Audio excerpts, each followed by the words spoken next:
Good morning my dear students, good morning, welcome my dear students. তো আজকে তোমাদের সাথে আমি বিভিন্ন ইয়ারে যেসব কোয়েশ্চেনগুলো এসেছে সেগুলো সলভ করতে শুরু করব। তো সেটা হচ্ছে ফিজিক্স দিয়ে শুরু করছে, আর ফিজিক্সের সেই ইম্পর্ট্যান্ট চ্যাপ্টার যেটা হচ্ছে বেসিক ইলেকট্রিসিটি। এটা তোমাদের খুব ইম্পর্ট্যান্ট একটা জায়গা। আচ্ছা, এবার একটা কথা বলি যে চাকরি পাওয়ার জন্য আমাদের প্রত্যেকের বোধ হয় একটা সৃষ্টিশীল মাপকাঠিতে নিজেদেরকে চলতে হয়, আর এই চলতে গেলে একটা ধারাবাহিকতা রাখতে হবে, আর প্রিপারেশান তোমাকে সেই অর্থে তুঙ্গে নিয়ে যেতে হবে। জীবন তো একটাই, দেখে তোমাকে নিতেই হবে। তোমার মতো করে তোমার জীবনটাকে সাজাতে গেলে ভীষণ পারফর্ম দরকার। চলো প্রিয় স্টুডেন্টস, আজকের কোয়েশ্চেনটা দেখো 2022 সালে গ্রুপ ডি পরীক্ষাতে এসেছে, আরও অনেক জায়গায় এই কোয়েশ্চেনটা এসেছে, এক জায়গাটায় লেখা আছে। তো যাই হোক, আমি চলে যাব। এখানে ইংলিশ বাংলা ট্রান্সলেট করা আছে, যার যে ভাষার সুবিধা সেটা করবে। এখন আমার বক্তব্য হচ্ছে, ইংলিশ থেকে যখন বাংলা ট্রান্সলেট করে রেলওয়ে বোর্ড, তখন ট্রান্সলেটটা একদমই ভালো হয় না, তার জন্য দুটো ভাষায় এখানে রেখেছি।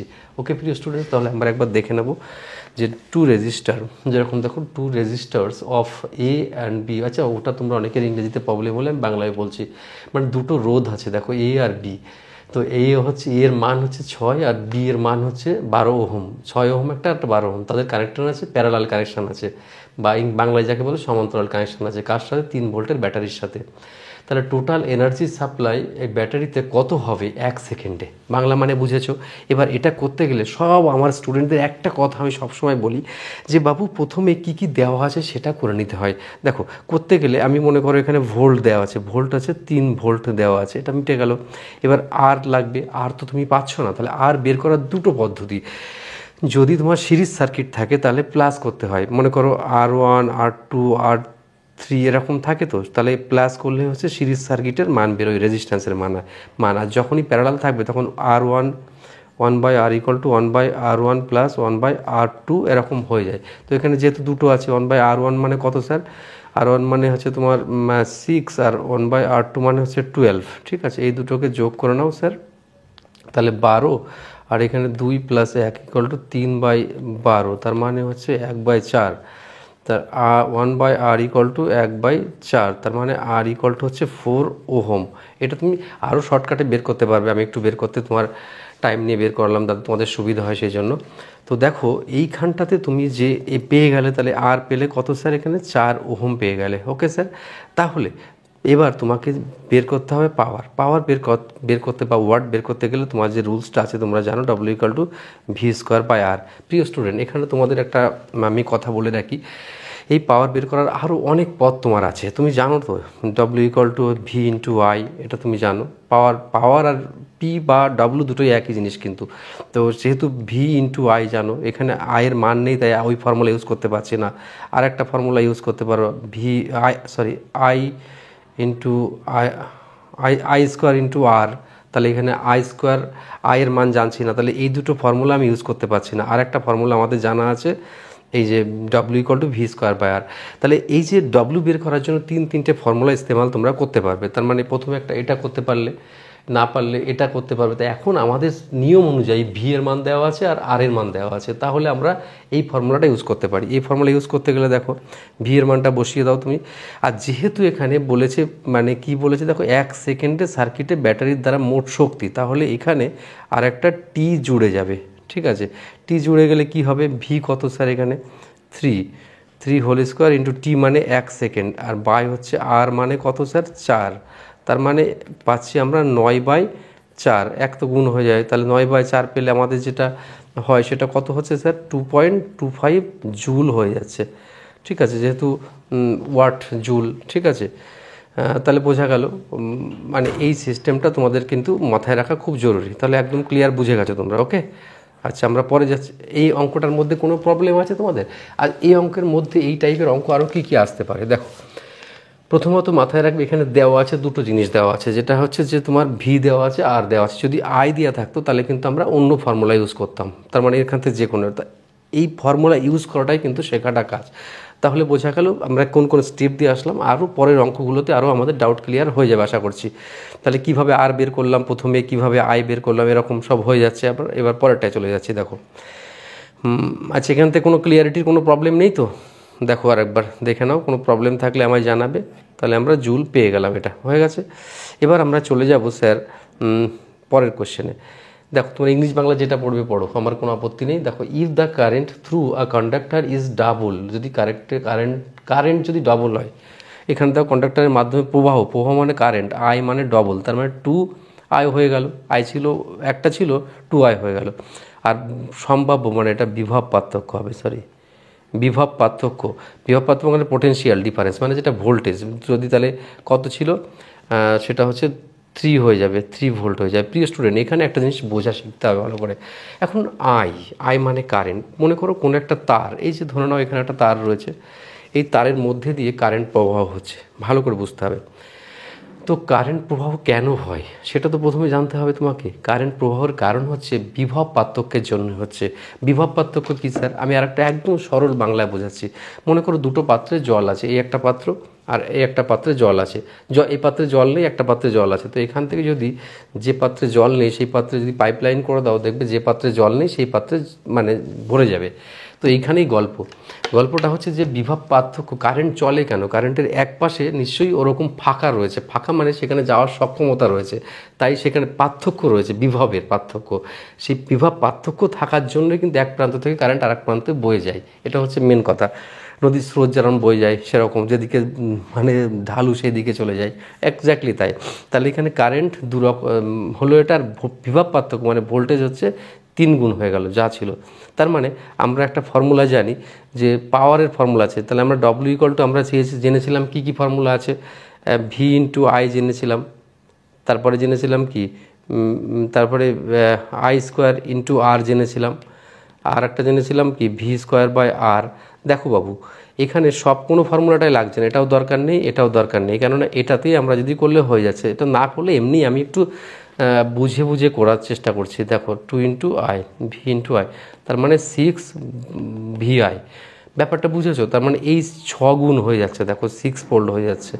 এত কিছু করা লাগে না, যারা ভালো বোঝো তারা খুব তাড়াতাড়ি করে ফেলতে পারো, যাদের বোঝো না তাদের জন্য আমি কিন্তু, ঠিক আছে? হয়ে গেলে আমায় জানাবে। ক্লিয়ার হয়েছে? এখন এমনভাবে একটা অঙ্ক শেখো যেন সেই অঙ্কটা শিখে পরের অন্য কোনো অঙ্ক তুমি কাজে লাগাতে পারো। আশা করি বোঝা গেছে। এবার আমি চলে আসবো পরের অঙ্কে, ক্লিয়ারিটি পাওয়ার জন্য পরের অঙ্কে চলে আসবো। বলছে the heat produced in a resistor, produce in a resistor 100 ohm, মানে একটা রেজিস্টার যেখানে R = দেওয়া আছে 100 ওহম। হোয়েন কারেন্ট হচ্ছে সেখানে I হচ্ছে কত স্যার? I হচ্ছে 5 অ্যাম্পিয়ার, ঠিক আছে? আর কত মিনিট চলছে? T = 15 minute. 15 মিনিট সবসময় জানবে মিনিটটাকে সেকেন্ডে নিতে হবে, তাহলে 15 × 60, তাহলে কত হচ্ছে? 0, 5 6 30 0, 6 6 আর 900 হচ্ছে, তাই তো স্যার? 900 কি, তাহলে 900 তোমার হচ্ছে এখানে সেকেন্ড হয়ে গেল আমার, ঠিক আছে স্যার? 900 সেকেন্ড আমার হয়ে গেল। এবার আমি এই 3টে দেওয়া আছে, তাহলে এখানে চেয়েছে কি স্যার? উৎপাদিত তাপ মানে হিট প্রডিউসড। আমরা হিট প্রডিউসডের ফর্মুলা জানি, H মানে হিট হলে I²RT, এটা হচ্ছে ফর্মুলা। তো এই ফর্মুলার মধ্যে দেখো প্রত্যেকটা জিনিস তুমি পেয়ে যাচ্ছ কত সুন্দরভাবে।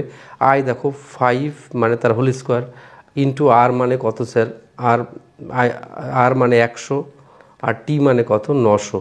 তো এটা ক্যালকুলেশন করো স্যার, ক্যালকুলেশন করলে কত হচ্ছে দেখো তুমি, ক্যালকুলেশন করলে কত হচ্ছে? তো তাহলে এটা হচ্ছে 500 × 100 × 900, তার মানে 500, সরি এটা ভুল বলছে, 25, এটা 500 কেন বলছি, শতাধিক 25 এটা, ঠিক আছে? এটা কাটাকুটি, আচ্ছা যাক কাটাকুটি বেশি হয়ে যাচ্ছে, আমি ঠিক আছে ঠিক করে নিচ্ছি, 1 মিনিট ওয়েট করে দাও। হ্যাঁ তাহলে এটা 25, অ্যাকচুয়ালি 2500 × 900, ঠিক আছে? এরকম দাঁড়াচ্ছে।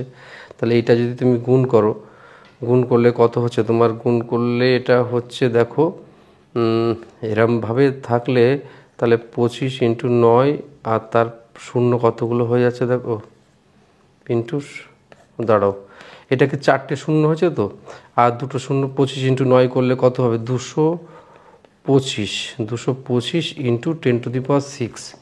কেন 6 হচ্ছে? 6টা শূন্য, তার জন্য 6টা শূন্য না করে আমি ওখানে করে দিলাম জুল করে দিলাম, ঠিক আছে?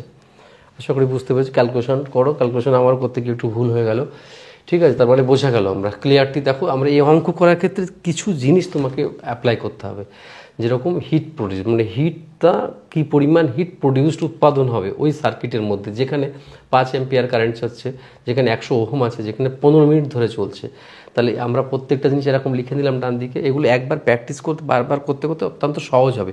আর এই অঙ্কগুলো রিপিটেডলি বারবার আসে, কোনো লাজ লজ্জা নেই আরআরবির, রিপিটেডলি দিয়ে দেয় কোশ্চেনগুলো। তাই অনেকে আমরা কি করি, বারবার করে মানে গাদা গাদার চেষ্টা করি, তা না, যেটা বুঝবো সেটা ভালো করে বুঝে সেইভাবে যদি করি পরীক্ষাতে অ্যান্সার করার সুযোগ কিন্তু বেড়ে যায় অনেকটাই। ঠিক আছে, তাহলে এটা হয়ে গেল আমাদের, ক্লিয়ার হয়েছে। এবার পরের কোশ্চেনটা চলে যাব। রেজিস্টার অফ, প্রতিরোধক বা প্রতিরোধ, অ্যাকচুয়াল রোধ মানে কি, যে বাধা দেয় সেই হচ্ছে রোধ।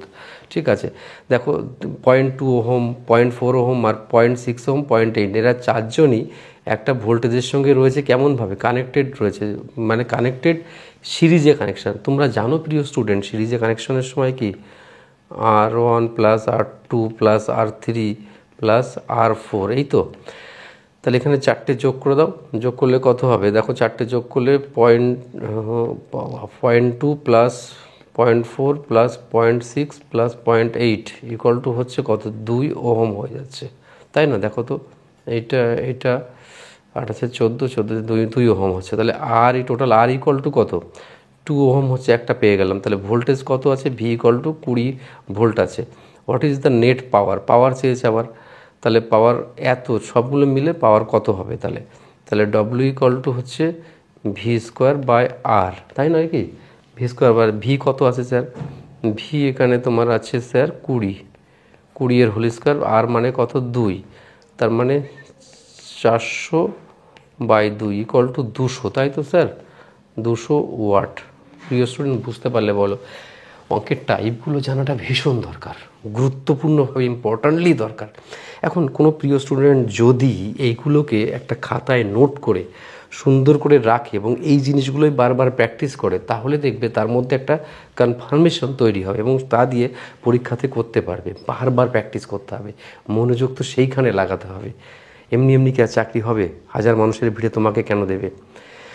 Energy conversion in water pump, water pump মানে মোটর আর কি, যেন জলের মোটরে ভাই মোটরটা চালিয়ে দিই, এরকম বলি না আমরা। তা আমরা এই যে মোটর চালাচ্ছি, এতে কোন শক্তিতে কোন শক্তিতে রূপান্তরিত হচ্ছে, এই রূপান্তরের খেলাটা কি বাবু? রূপান্তরের খেলাটা হচ্ছে, ধরে নাও, মনে করো, আমি বোঝার জন্য বলে দিই, মনে করো কোনো কাজ যদি, মনে করো বিয়ে বাড়িতে জেনারেটার চলছে, আমি বললাম বিয়ে বাড়িতে জেনারেটার চলছে, যে জেনারেটার চললে, জেনারেটার যখন স্টার্ট দেয় তখন দেখবি লাইট চলতে শুরু করে দেয়, ফ্যান চলতে শুরু, মানে লাইট চলতে শুরু করে দেয়, ফ্যান চলতে শুরু করে দেয়, অনেক কিছু চলতে শুরু করে দেয় দেখবে। তো এই যে লাইট চলা, তার মানে এটা হচ্ছে মেকানিক্যাল থেকে ইলেকট্রিক্যাল। আর যদি জল ওঠে বা কোনো কাজ করে যখন, তখন সেটা মনে হয় ড্রিল মেশিন চলছে, তখন সেগুলো হচ্ছে ইলেকট্রিক্যাল থেকে মেকানিক্যাল। বোঝা গেল? মনে রাখার পর বিয়েবাড়ির কথাটা মনে রাখবে, এইগুলো ট্রিক্স মনে রাখার। বিয়েবাড়ির কথা মনে রাখলে যে যদি লাইট চলে, ফ্যান চলে, এসব মানে চলছে, কিন্তু কাজ অ্যাকচুয়ালি হচ্ছে না, মেশিন চলছে না, মেশিন জাতীয় কোনো কিছু নর্মালি যদি হয়, যে কোনো মেশিন, খেলনা থেকে শুরু করে যে কোনো মেশিন যদি চলে, তাহলে সেক্ষেত্রে কিন্তু মোটরের প্রভাবটা থাকবে। মানে মোটর যেরকম, সেটা হচ্ছে মানে ইলেকট্রিক্যাল থেকে মেকানিক্যাল, আর জেনারেটর হচ্ছে মেকানিক্যাল থেকে ইলেকট্রিক্যাল, মনে থাকবে। তাই এখানে দেখো, পাম্প মানে ওয়ান কাইন্ড অফ মোটর। আমরা বলি না এই 1 ঘোড়ার মোটর, 1.5 ঘোড়ার মোটর, বাবা মারা এরকমই বলে। ঠিক আছে, তাহলে কি হবে স্যার, এটা হচ্ছে পাম্পে জল তোলা কোন শক্তিতে পরিণত করা, বলো আমায়। তাহলে আমি বলে দিলাম, তোমরা অ্যান্সারটা বলে দাও আমায়, তাড়াতাড়ি বলো। তাহলে ইলেকট্রিক্যাল টু মেকানিক্যাল, ঠিক আছে, এটা কাজ হচ্ছে এটা দ্বারা, তাই তো? আচ্ছা, মেশিন যেরকম কাজ হচ্ছে এটা দিয়ে। আচ্ছা, যদি ইলেকট্রিক্যাল থেকে, তাহলে মেকানিক্যাল থেকে ইলেকট্রিক্যাল কী হতো, এটা হচ্ছে জেনারেটারের যদি হতো, তাহলে জেনারেটার এটা হতো, আর মোটর হচ্ছে এইটা, মোটর ইলেকট্রিক্যাল টু মেকানিক্যাল। ঠিক আছে, আশা করি বোঝা গেল। এ নিয়ে অনেক বেশি পড়ানো যায়, কিন্তু আমি এখানে যেহেতু কোয়েশ্চেন অ্যান্সার করাচ্ছি, পড়ানোর সুযোগ নেই। যখন ফান্ডামেন্টালি পড়াবো তখন হিউজ এইরকম ব্যাপার পড়াবো আমি। ওকে, চলো। Which of the equipment transform the chemical energy into electrical energy? নিচের কোন যন্ত্রপাতি তো বলা যায় না, ইকুইপমেন্ট রাসায়নিক শক্তিকে বৈদ্যুতিক রূপান্তরিত করে দেয়। দেখো, একটা জিনিস ভালো করে বোঝো, তুমি এখানে যদি ক্যান্ডেলের কথা বলো, ক্যান্ডেল দেখো, কেমিক্যাল এনার্জি থেকে কিসে পরিণত হয়ে যায়, কেমিক্যাল থেকে, ক্যান্ডেল হচ্ছে কেমিক্যাল থেকে লাইট, আলো এবং হিট, মানে আলোক শক্তি এবং তাপ শক্তিতে ক্যান্ডেল লাইট, যে ক্যান্ডেল লাইট ডিনার করতে গিয়ে যদি দেখো, ক্যান্ডেল লাইট ডিনার কি যখন তখন করতে পারবে? চাকরি না পেলে কি আর হবে? আচ্ছা, আমাদের সময় কিন্তু ক্যান্ডেল লাইট ডিনার ফিনার ছিল না। এখন দেখি বিভিন্ন রকম রিসর্ট হোটেলে চলছে ক্যান্ডেল লাইট ডিনার, মানে হাবভাবই আলাদা। তো যাই হোক, সেই ক্যান্ডেল লাইট ডিনার করতে গেলে তো মানে একটা ক্যান্ডেল জ্বালালেই দেখবে ব্যাপারটা কি হয়, মানে লাইট এবং হিট দুটোই প্রডিউসড হয়। তোমার যেটা দরকার, তোমার লাইট দরকার, বাট হিট প্রডিউস হবে, কিছু করতে হবে না তুমি। আচ্ছা, তাহলে এবার ফটো সেল কী হবে? ফটো মানে কি অ্যাকচুয়ালি? ফটো মানে সোলার। এটা হচ্ছে সোলার সেল টু কি, সোলার এনার্জি থেকে, মানে সোলার এনার্জি থেকে হয়ে যাচ্ছে ইলেকট্রিক্যাল এনার্জি, ইলেকট্রিক্যাল হয়ে যাচ্ছে, তাই তো স্যার? আচ্ছা, এবার ব্যাটারিটা বাদ রাখছি। ইলেকট্রিক মোটর কি বললাম স্যার? ইলেকট্রিক মোটর হচ্ছে ইলেকট্রিক এনার্জি, যে আগে পড়লাম একটু আগে, ইলেকট্রিক থেকে মেকানিক্যাল, ইলেকট্রিক থেকে মেকানিক্যাল, বোঝা গেল? এগুলো খুব পরীক্ষাতে আসে, এগুলো বুঝে বুঝে পড়তে হয়, এরকম করে বুঝে বুঝে। এবার থাকলো ব্যাটারি, তাহলে এটা ছাড়া অন্য কোনোটা অপশন নেই আর হবার, এটাই হবে। এটা হবে কি, ব্যাটারি কাকে বলে? প্রথমত এটা তোমাকে জানতে হবে।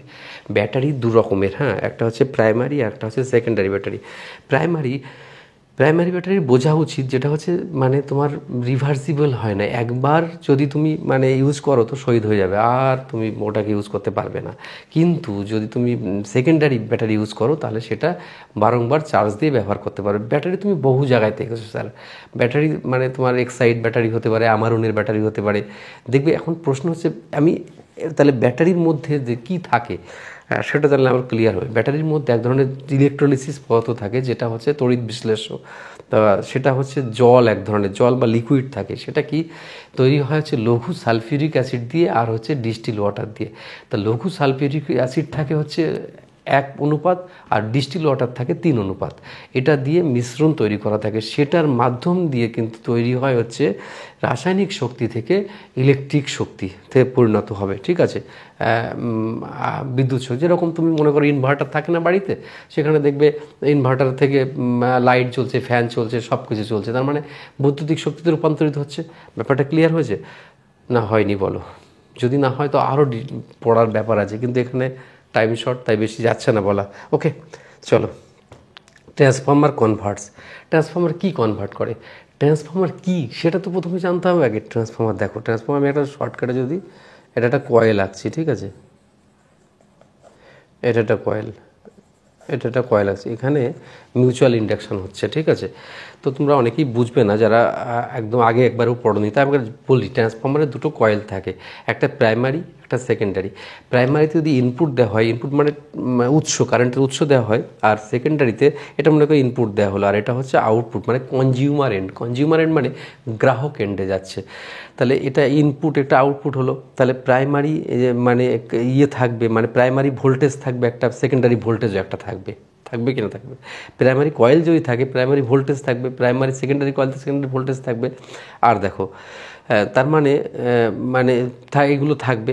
আর এই ট্রান্সফর্মার এমন একটা ব্যাপার, সেটা কিন্তু কারেন্ট তৈরি করে না, এরা কী করে, কারেন্টকে ট্রান্সফার করে একটা মানে বেশি থেকে কম, কম থেকে বেশি। যেমন একটা উদাহরণ দিচ্ছি, তোমার বাড়ির পাশে দেখবে সিএসসি ট্রান্সফর্মার বসিয়েছে বা কোথাও ট্রান্সফার। আসলে উদ্দেশ্য হচ্ছে ট্রান্সফর্মার এমন জিনিস, ভোল্টেজটাকে আপ করা যায় বা ভোল্টেজটাকে ডাউন করা যায়। ধরে নিচ্ছি আমাদের তপপুর স্টাডি সেন্টারের 440 লাইন নেওয়া, এখন আমাদের ডোমেস্টিক যেটা সেটা 220 বা 230 বা 220 এরম থাকে।